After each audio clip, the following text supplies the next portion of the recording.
El tema que vamos a tocar con el doctor Vázquez es en relación a la demanda competencial que en su momento presentó el Congreso de la República contra el Poder Judicial ante el Tribunal Constitucional.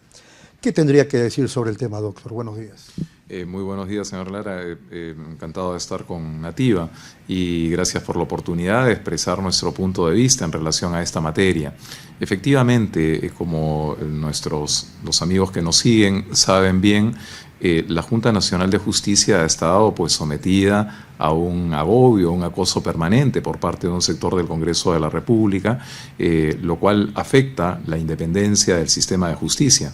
Incluso en ese contexto se llegó a votar, desde nuestro punto de vista, de un modo absolutamente ilegítimo, la inhabilitación de dos de los miembros de esta Junta, la doctora Inés Tello y yo. Por 10 años. Así es, ¿no?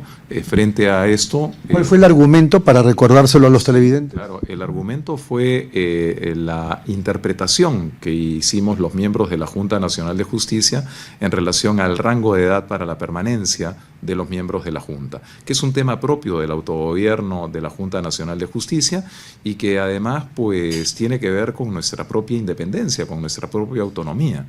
Nosotros hicimos una interpretación de la normativa legal en relación a la materia y el Congreso de la República discrepa de esa interpretación.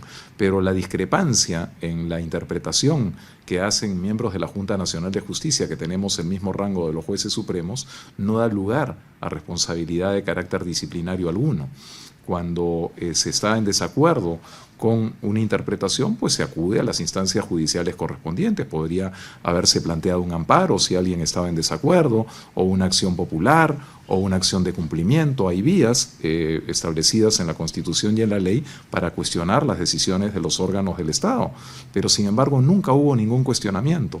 4 años después, el Congreso de la República decide sancionarnos por nuestro criterio funcional, lo cual es absolutamente inaceptable. Pero además, más grave aún, porque una decisión adoptada por el Pleno solamente se nos sanciona a 2 de los miembros, lo cual vulnera un principio elemental de igualdad y supone una postura discriminatoria. Una extraña discriminación. ¿Por qué sería eso?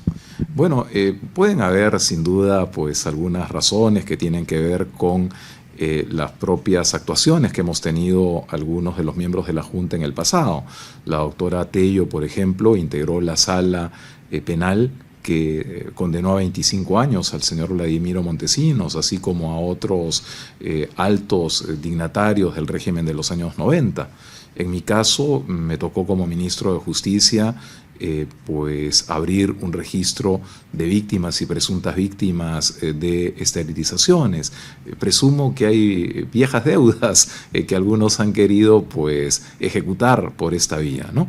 Pero en ese contexto... Ustedes recurren al Poder Judicial. Al Poder Judicial en vía de amparo, que es lo que corresponde, alegando la vulneración de una serie de derechos fundamentales. En ese momento ustedes ya estaban fuera de la Junta Nacional de Justicia. Así es, sí, nosotros acatamos las decisiones y entonces acudimos al Poder Judicial y el Poder Judicial, como era de esperarse, ha sentenciado a favor nuestro, porque ha constatado en el marco de una acción de amparo, se ha constatado cómo es que efectivamente se han vulnerado una serie de derechos fundamentales de los miembros de la Junta Nacional de Justicia, al debido proceso, a nuestra independencia funcional, a la igualdad y a la no discriminación, en fin, una serie al acceso a la función pública, al trabajo, etcétera, una serie de derechos fundamentales que han sido vulnerados por el Congreso de la República. Por esas razones,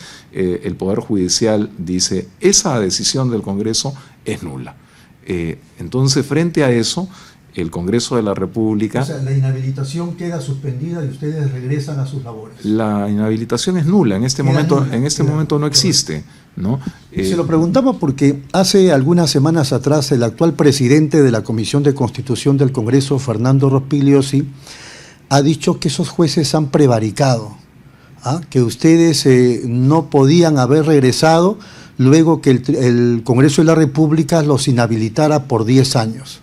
Sí. Eso no es cierto, eso no es cierto. Y no es cierto además porque el Tribunal Constitucional lo ha dicho, la jurisprudencia histórica y pacíficamente aceptada en relación a la materia, es que en el sentido de que no hay lugar, no hay espacio exento de control constitucional. Es decir, el Congreso de la República no es un territorio liberado, exento del control constitucional.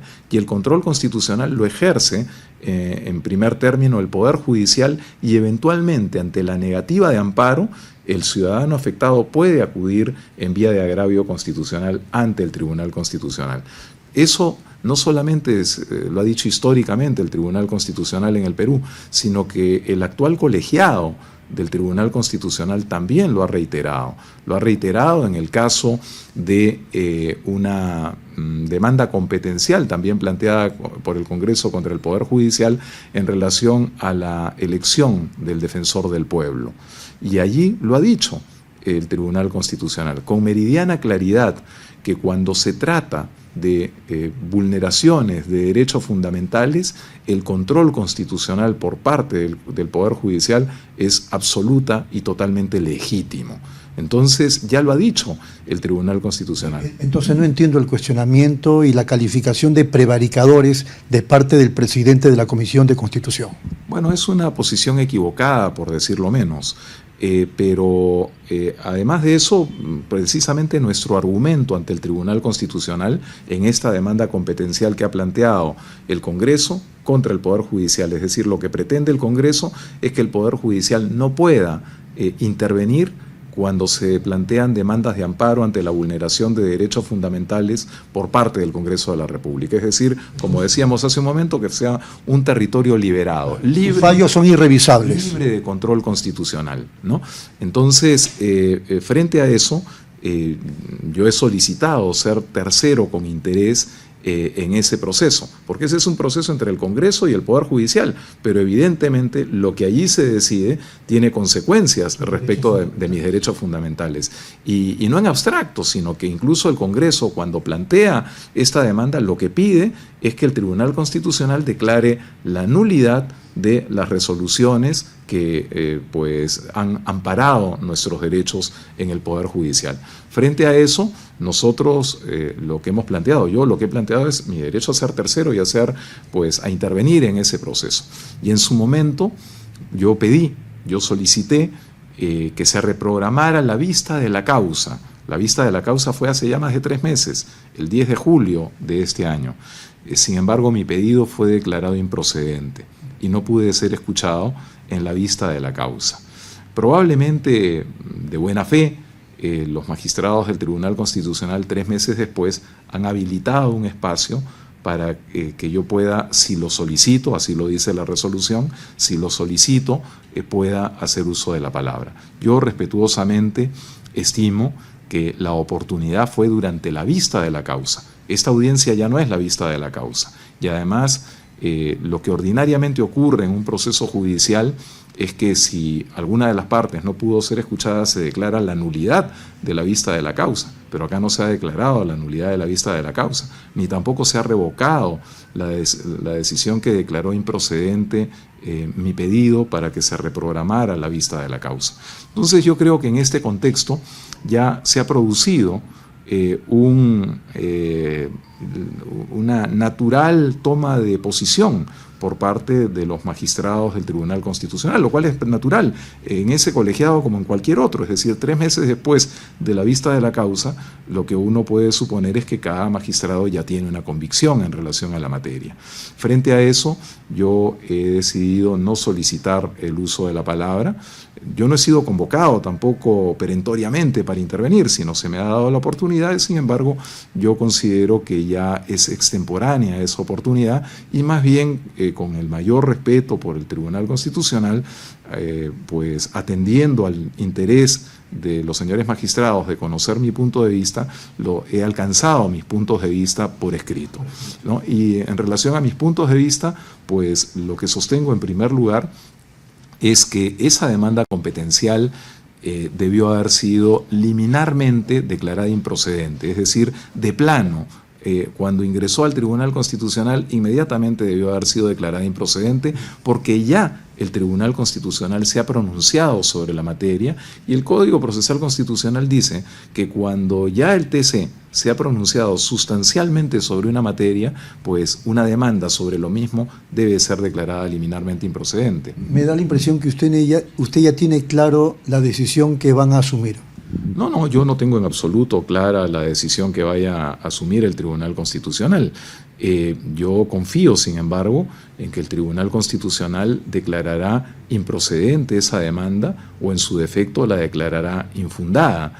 Y creo que es improcedente, en primer término, por la razón que acabo de señalar, es decir, porque el Tribunal Constitucional ya se ha pronunciado sobre materia sustancialmente igual, y además porque la propia jurisprudencia histórica del Tribunal Constitucional, pacíficamente aceptada por todos los actores de la vida jurídica del país, es que no hay espacio exento, libre de control constitucional. En consecuencia, no puede alegar el Congreso que sus decisiones no pueden ser revisadas en el Poder Judicial cuando se trata de vulneración de derechos fundamentales. Pero incluso en la hipótesis de que no fuese declarada improcedente, creo que la demanda es absolutamente infundada, entre otras razones porque se estaría vulnerando además mi derecho a unas garantías judiciales.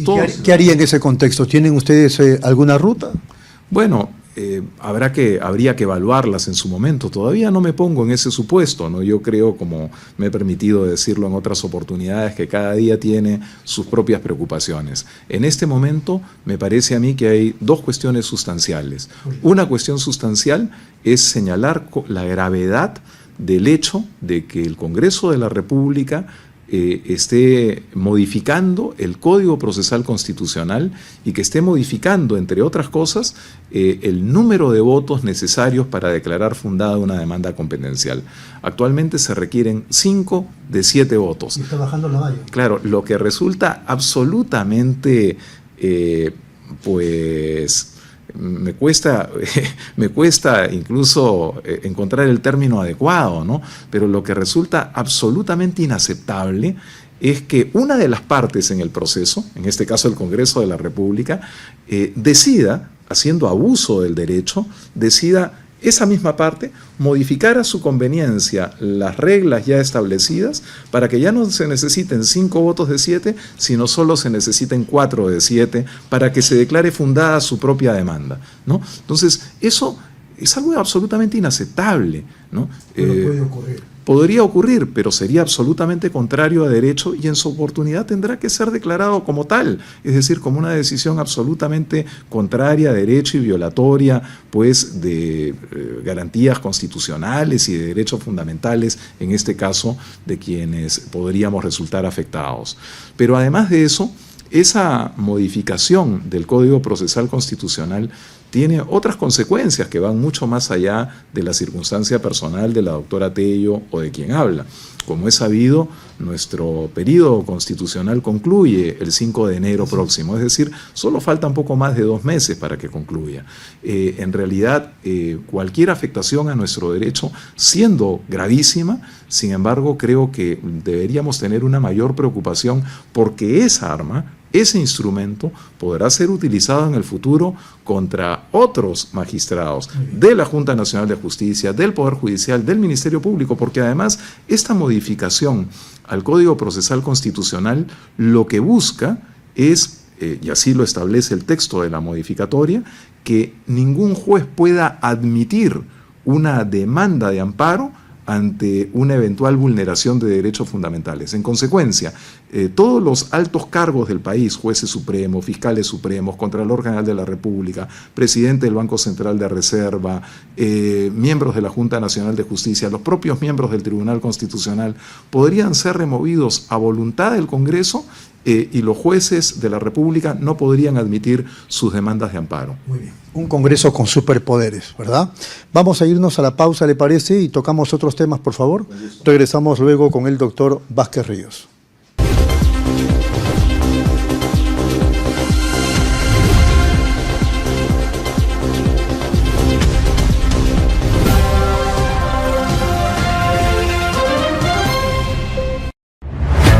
Nueva app de Derrama Magisterial. Maestro y maestra, realiza tus consultas y operaciones en la palma de tu mano. Con el nuevo app Derrama Magisterial podrás realizar tus operaciones en todo momento y desde cualquier lugar. Solicita un crédito, consulta el estado de tu cuenta individual, accede al estado de tus créditos, actualiza tus datos, accede al servicio de asesoría legal gratuita. Ubica nuestras oficinas a nivel nacional. Descárgalo hoy mismo en tu Play Store. Derrama Magisterial, seguridad social para el maestro.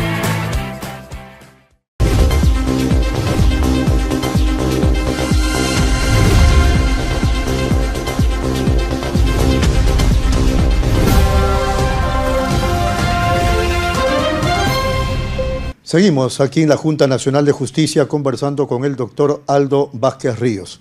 Bueno, entonces el Congreso lo que pretendería es convertirse en un superpoder, así más o menos es la idea. Bueno, lamentablemente, pues eso es lo que podemos constatar a partir de los hechos que son públicos y notorios. Estas modificaciones al Código Procesal Constitucional tienen primariamente un objetivo personal, ¿no? Es una ley con nombre propio, porque lo ha dicho así el propio presidente de la Comisión de Constitución y Reglamento del Congreso. Ha dicho que esta ley es para que jueces supuestamente prevaricadores no puedan amparar a las personas de Inés Tello, Aldo Vázquez, y creo que menciona también a Zoraida Ábalos. Es decir, eso se llama una ley con nombre propio. Todo estudiante de Derecho sabe perfectamente que las leyes no se dan en función de las personas, sino de la naturaleza de las cosas. Pero aquí, pues, del modo más carente de pudor, se dice abiertamente que es para afectar a personas concretas, lo cual constituye claramente un abuso del derecho. Pero lo más grave, reitero, no es la situación personal nuestra, sino lo más grave es que esa herramienta, ese tipo de herramientas y fundamentalmente el hecho de que no se puedan plantear en el futuro demandas de amparo ante eventuales vulneraciones de derechos fundamentales por parte del Congreso, será una espada de Damocles que va a pender en el futuro sobre los magistrados de la Corte Suprema, del Ministerio Público, del Tribunal Constitucional, del Jurado Nacional de Elecciones, el Contralor General de la República, el presidente del Banco Central de Reserva, etcétera, que podrían ser pues removidos en unos casos, acusados constitucionalmente en otros, ¿no? Y no podrían ya acudir a los jueces ordinarios para poder defender su derecho ante eventuales vulneraciones de derechos fundamentales. Cuando eso ocurra, algunos podrían decir, vamos a llorar como niños lo que en su momento no hemos sabido defender como adultos. Así es, pues lo que le dijo la madre de pues uno de los líderes del califato, ¿no?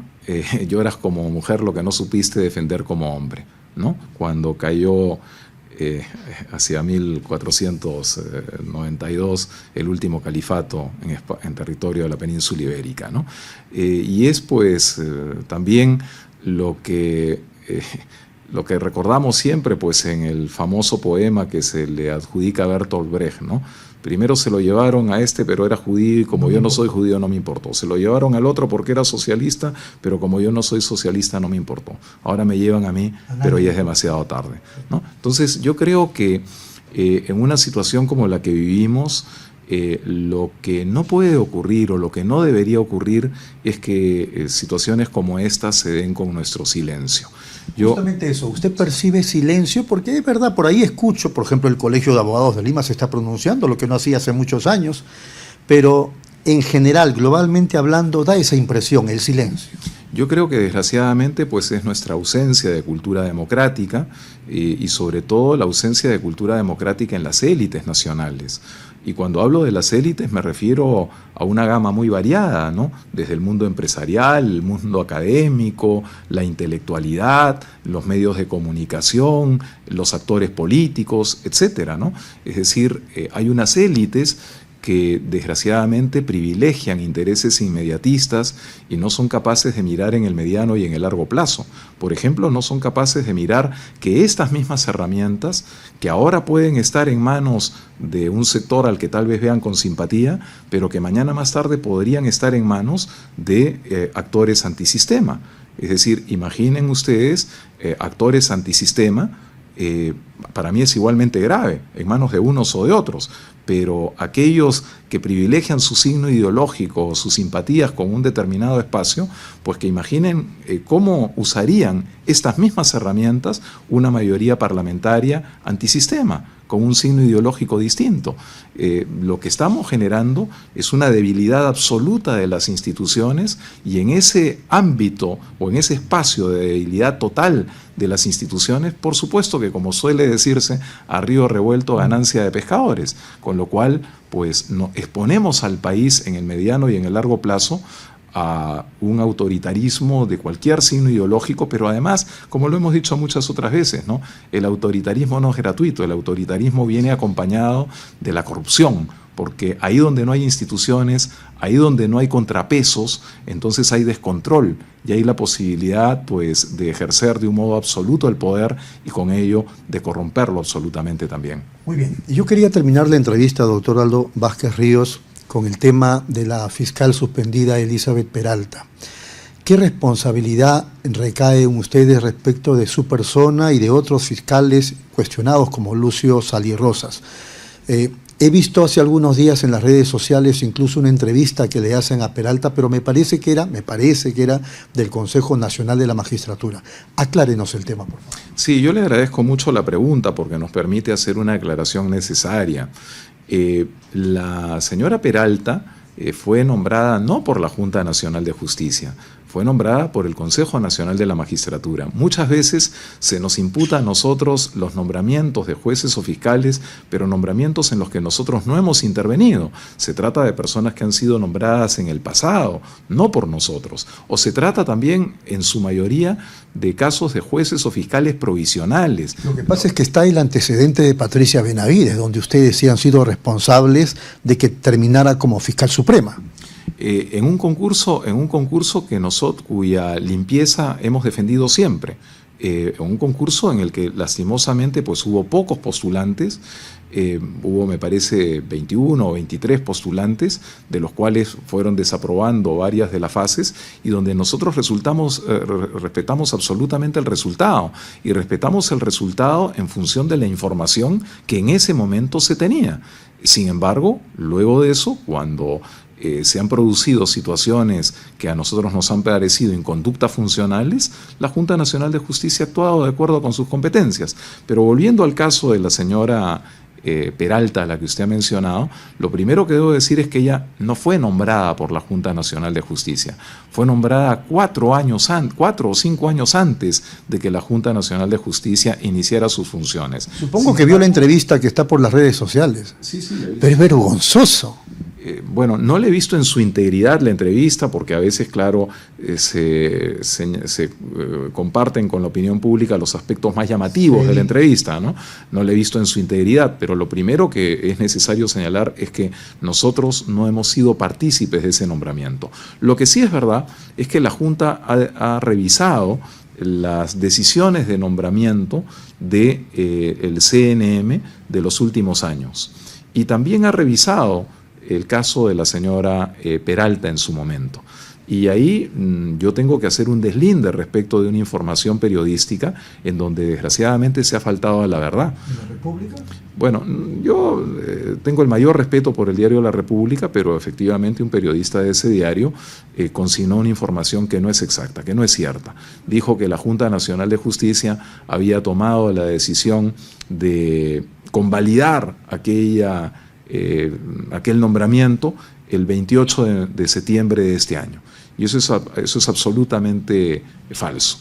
El nombramiento como fiscal. Claro, lo que pasa es que la Junta Nacional de Justicia tenía una competencia para revisar casos de grave irregularidad en nombramientos de jueces y fiscales durante los últimos años por parte del CNM. Entonces, ese nombramiento fue objeto de una inicial revisión para ver si habían indicios o no de grave irregularidad. Y nosotros el año pasado, no este año, sino el año pasado, no detectamos ningún indicio de grave irregularidad. Pero lo que no puede decirse es que tomamos una decisión el 28 de septiembre de este año cuando ya se conocían las irregularidades en relación a su nombramiento. Es decir, todas las denuncias, audios y todo aquello que se ha mostrado en estos días, evidentemente no teníamos conocimiento de eso hace un año. Entonces, hace un año no había ninguno de esos indicios y no había, nada. En absoluto, ¿no? Y no teníamos entonces ningún indicio de grave irregularidad. Entonces, es importante señalarlo. La Junta actúa siempre con absoluta limpieza y con absoluto compromiso en relación a la preservación de la moral y de el cumplimiento de las funciones por parte de los jueces y fiscales. En relación a esta materia, la Junta hace el seguimiento que corresponde y en su momento ha pedido inmediatamente información a la Autoridad Nacional de Control del Ministerio Público. Ella está diciendo lo suyo porque la han suspendido. Está incluso suspendida como corresponde. Bueno, entiendo que en función de las competencias de la Autoridad Nacional ha tomado esa decisión, ¿no? Nosotros garantizamos procesos limpios y hacemos seguimiento incluso de las, del ejercicio libre, independiente de las competencias de cada una de las autoridades nacionales de control. Porque hay que aclarar también que la Junta Nacional de Justicia interviene primariamente cuando se trata de jueces y fiscales supremos. Cuando no se trata de jueces y fiscales supremos, primariamente quienes intervienen son los órganos de control, sea del Ministerio Público o del Poder Judicial. Es verdad que excepcionalmente la Junta puede intervenir, pero no es la regla. La regla es que intervenga la Autoridad Nacional de Control, sea del Poder Judicial o del Ministerio Público. Si no hubiese una intervención por parte de esas autoridades nacionales de control, que en este momento la hay, entonces supletoriamente la Junta podría eventualmente intervenir. Muy bien, terminamos con esto. Ustedes en 2 meses más o menos ya culminan sus gestiones en la Junta Nacional de Justicia. ¿Le preocupa las evaluaciones que se están haciendo desde la comisión evaluadora para designar a sus reemplazantes? Bueno, nosotros no nos corresponde intervención en ese proceso de selección. Como sabemos, es una comisión especial que preside el señor Josué Gutiérrez en su condición de defensor del pueblo y le integran el presidente del Poder Judicial, el fiscal de la Nación, el Contralor General de la República, la presidenta del Tribunal Constitucional y 2 rectores de universidades. Yo, sin embargo, estimo que los miembros de la comisión especial deberán adoptar todos los cuidados necesarios porque hay solicitudes hasta de 62 organizaciones de la sociedad civil que han pedido, incluso según entiendo, que se deje sin efecto todas las actuaciones del concurso que se ha llevado hasta ahora. También hay una misión internacional que ha visitado en 2 ocasiones el país y que ha señalado una serie de vacíos o de incumplimientos que estarían reñidos con estándares internacionales. Pero si así fuera, ustedes tendrían que quedarse más de 2 meses. No, yo no creo que eso pueda ocurrir. Yo creo que nosotros tenemos un mandato constitucional. Ese mandato constitucional culmina el 6 de enero próximo y no tengo duda que nosotros estaremos, como corresponde, fuera de la Junta a partir de... Entonces nos quedaríamos sin Junta Nacional de Justicia, porque mientras hacen todo de nuevo... Bueno, yo creo que la comisión especial tiene actores relevantes de la vida pública del país y sabrán encontrar los mecanismos válidos para subsanar cualquier deficiencia que pudiese haber en el marco del concurso. Deficiencias que yo por lo demás no puedo detectar porque no es mi rol, no es mi función. Simplemente advierto lo que se señala desde la sociedad civil y desde una misión internacional. Y por supuesto no puedo ser ajeno como ciudadano a la preocupación porque los futuros integrantes de la Junta Nacional de Justicia sean sobre todo figuras intachables y figuras absolutamente independientes, de tal manera que pueda preservarse la independencia de esta institución. Esta institución y este colegiado que me he honrado en integrar durante estos 5 años, probablemente el mayor legado que pueda dejar es ese precisamente, el de la preservación de su independencia. La defensa ardorosa que hemos hecho no solamente de la independencia de la Junta Nacional de Justicia, sino del sistema de justicia en el Perú. No hemos guardado silencio. porque en tiempos como los que corren, como me gusta repetir ahora la frase Médicos Sin Fronteras ante el desastre humanitario que ocurre en la Franja de Gaza, podrán ocurrir cosas terribles, pero que eso no ocurra con nuestro silencio. Quería terminar con un tema que se me había pasado, el caso de Marita Barreto. De repente usted dirá, pero no me corresponde como magistrado de la Junta Nacional de Justicia, pero ¿qué impresión tiene de su caso? Ella ha sido coordinadora del equipo especial de fiscales contra la corrupción del poder y por un tema que está siendo motivo de investigación, el Ministerio Público ha decidido suspenderla. Claro, porque no creo yo, ya usted me corregirá quizá, que deja de tener idoneidad a alguien que es motivo de investigación y que desarrolla un trabajo como el que desarrolla ella. ¿Qué impresión tiene de la fiscal Marita Barreto y sus cuestionamientos y sus investigaciones? Mire, yo le voy a rogar que pues me exonere de responder a la pregunta, por lo menos en relación en los términos en que usted la ha planteado, porque si hubiese una responsabilidad muy grave por parte de la fiscal que usted menciona, pues la Autoridad Nacional de Control tendría que solicitar a la Junta Nacional de Justicia una medida de la máxima gravedad y la Junta Nacional de Justicia debería pronunciarse, con lo cual yo no puedo hacer adelanto alguno de opinión. Lo que puedo decir de un modo general, sin referirme a este caso en particular, es que la Autoridad Nacional de Control pues ejerce su competencia y naturalmente tiene que ejercerla en el marco de la Constitución y de la ley.